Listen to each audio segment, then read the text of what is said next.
This is News Today with WDW News Today. I'm Eric Morton of WDWNT.com. Please like this video, subscribe, and hit the notifications bell to make sure that you never miss the latest from Disney theme parks around the world. Here now is the news for October 15th, 2025. Really quickly, obviously, Tom is not here today. Don't worry, he'll be back on Friday.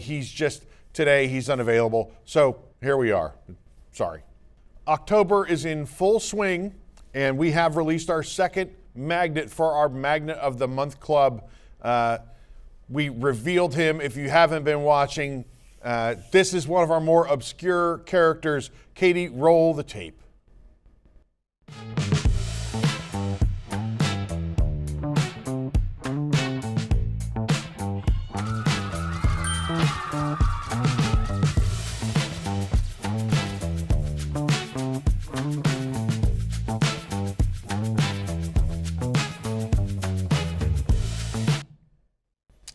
That's right. It's Peter Gabriel from Food Rocks. It's one of our deeper cuts. It's important to Tom to have a couple deep cuts in there. So there you have it, carouselofproducts.com. You can join the Magnet of the Month Club. You can buy your inflatable Gertie. There's some other surprises for the WIGS members if you check your Discord about some merchandise, I think. So let's get on with the news, shall we? Yesterday evening, a body was recovered from Disney's Contemporary Resort at Walt Disney World. There were reports of multiple sheriff's units at the Contemporary, and crime scene tape was set up at the service entrance. According to News 6, the call data shows the sheriff's office received the report of the dead body around 6:40 p.m. along North World Drive, which begins just south of 192 and runs past Disney's Magic Kingdom Contemporary Resort and Wilderness Lodge. The sheriff's office later told News 6 that the incident was an apparent suicide. If you or someone you know is struggling, call or text a suicide and crisis lifeline at 988 or chat with a trained counselor through the Lifeline website.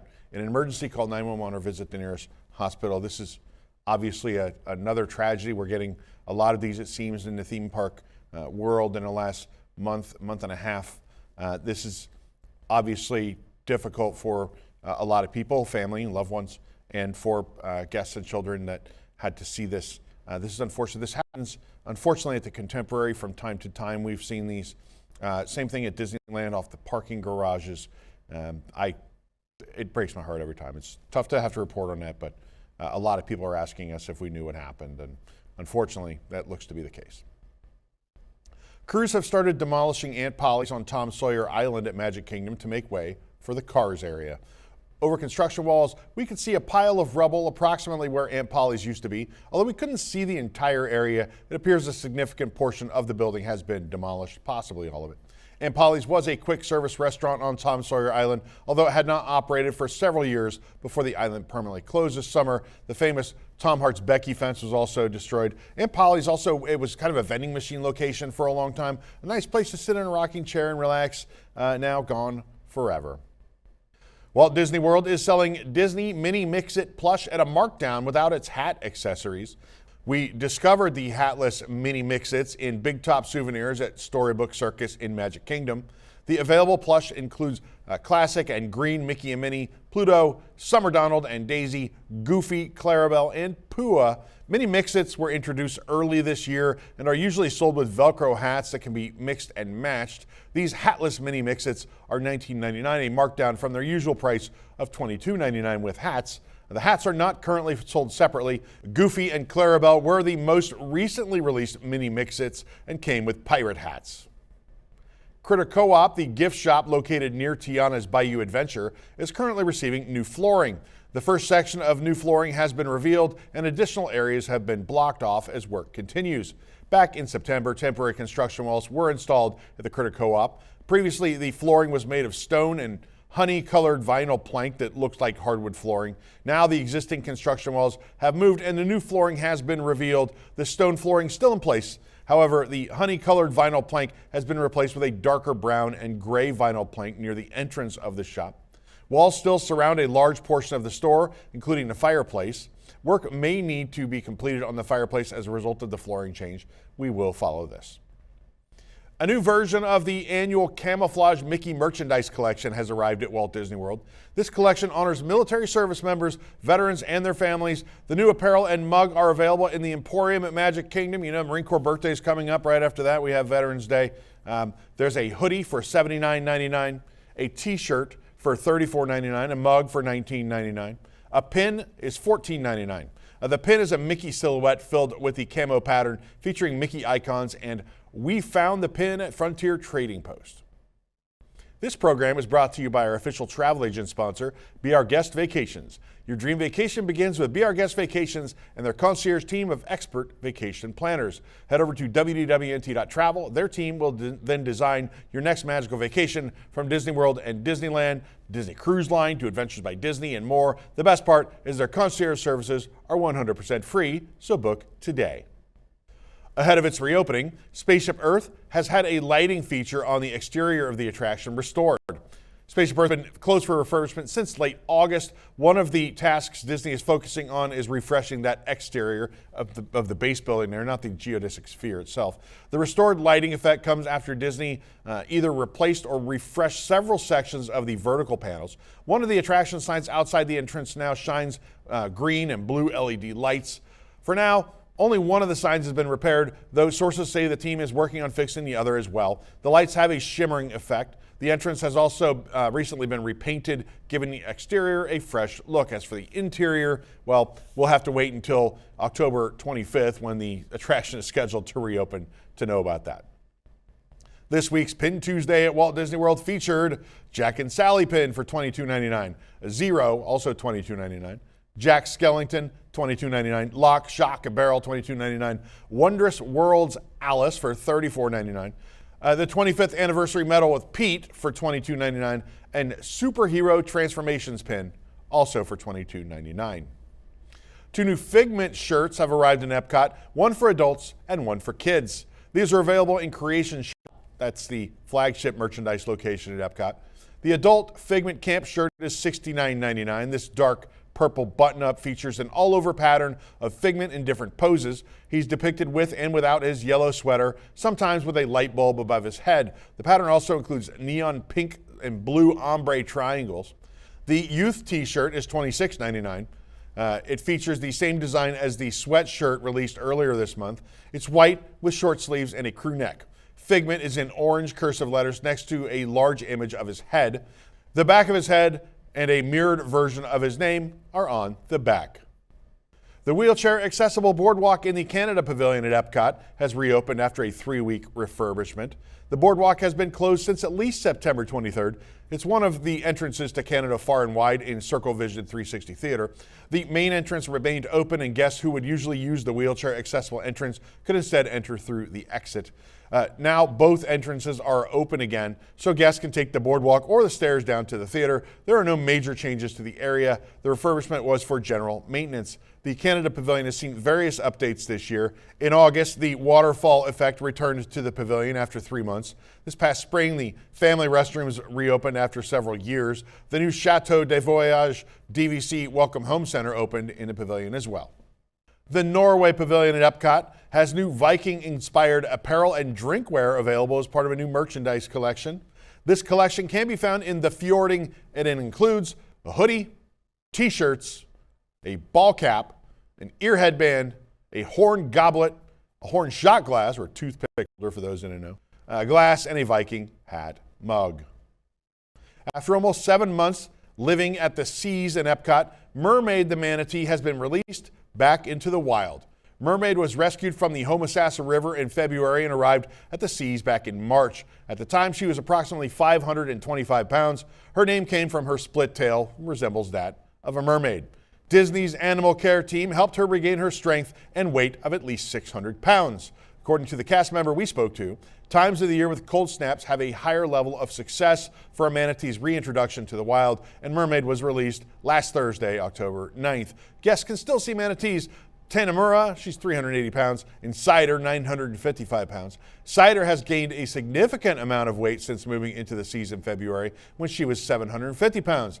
Tanamura, aka Tanny, arrived in June, has gained a modest 80 pounds. Disney changed the Seas from a long-term to short-term rehab center early this year. Previous resident manatees, including Little Joe and Inigo, were relocated to the Gulf Area Marine Adventure Park. But if you want to see Mermaid, maybe hopefully they put her back in Homosassa Springs. If you go up to Homosassa, is beautiful. If you want to see mermaids, Homosassa, Weeki Wachee, some of these places on the Gulf Coast, great places to see them. I highly recommend a bar there called I think it's called the Monkey Island Bar, the Monkey Bar, right there in Homosassa. Check it out. The new guard shack at Disney's Polynesian Village Resort is nearing completion. New windows and a door have been installed along with other completed tasks. In our previous update, the guard shack's framework received sheathing, creating actual walls and a roof. While the roof is not complete, a portion of the exterior walls is now covered in dark gray stone-like material. The roof is similar to the shape of the porte-cochere of the resort, and the archways have been painted a bright orange.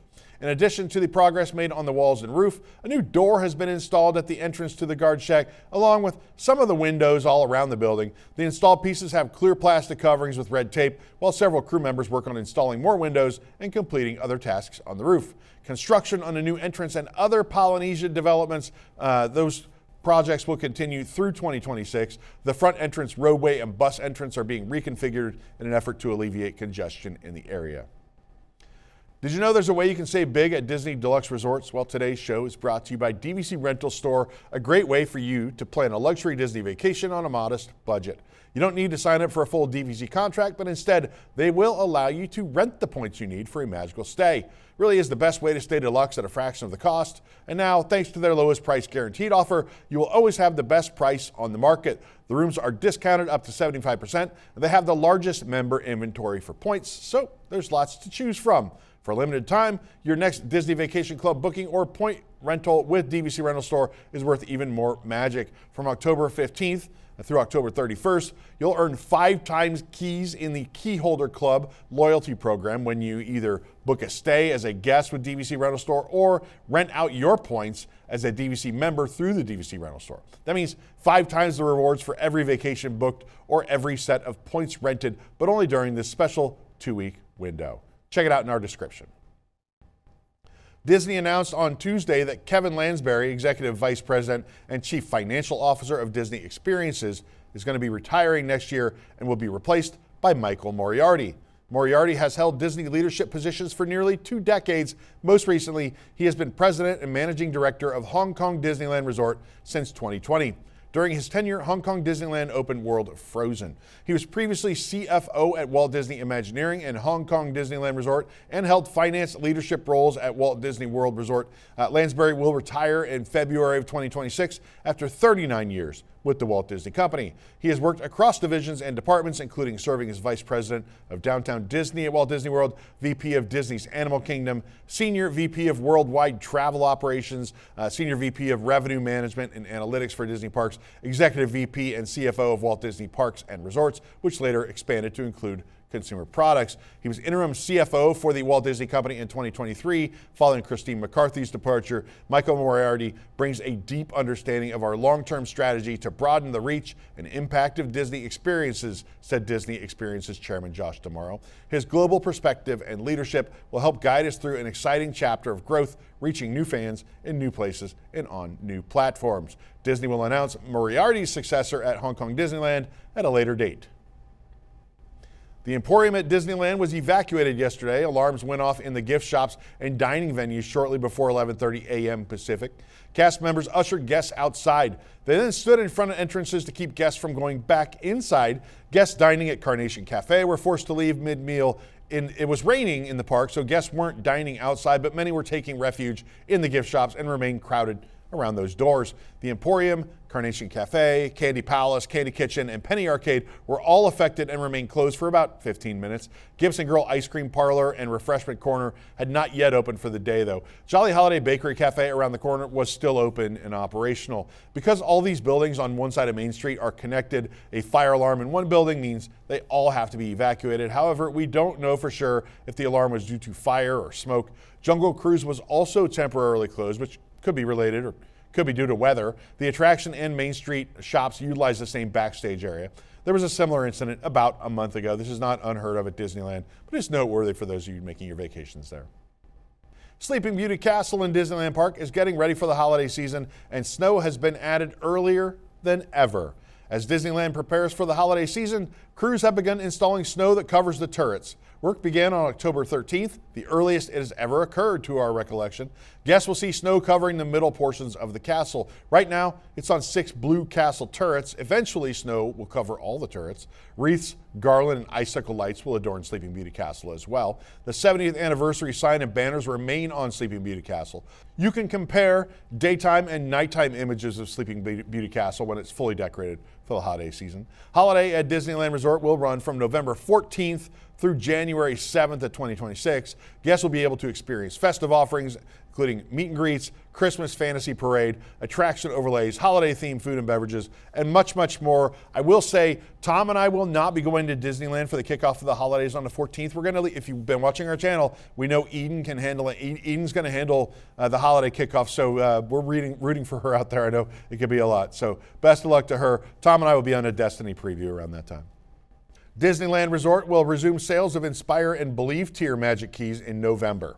Enchant and Imagine keys have been available for purchase since August. Inspire and Believe keys will be available again beginning on Tuesday, November 4th, 2025, no earlier than 9 a.m. Pacific time. An online queue will open no earlier than 8:45 Pacific time.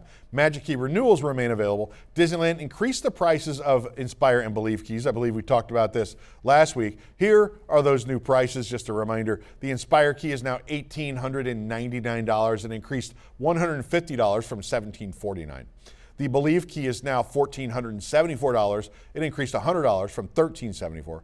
Enchant, there's no change. The Enchant key is still $974. Imagine is $599. No change there as well. Magic Key is Disneyland Resort's version of an annual pass holder program. Since launching, Magic Key sales have been available intermittently. For the absolute latest on these stories and all those that did not make it onto the show today, please be sure to check wwnt.com and follow us on all your favorite social media platforms. You can support the entire team behind this show and others by joining the WDWNT Interglobe Society at patreon.com/WDWNT. Get access to exclusive content, discounted show and event tickets, and more. A special shout out to all the WIGS members watching who make this show happen each and every week. For the worldwide leader in Disney Parks news, this is Eric Morton saying, enjoy the rest of your today and have a great, big, beautiful tomorrow.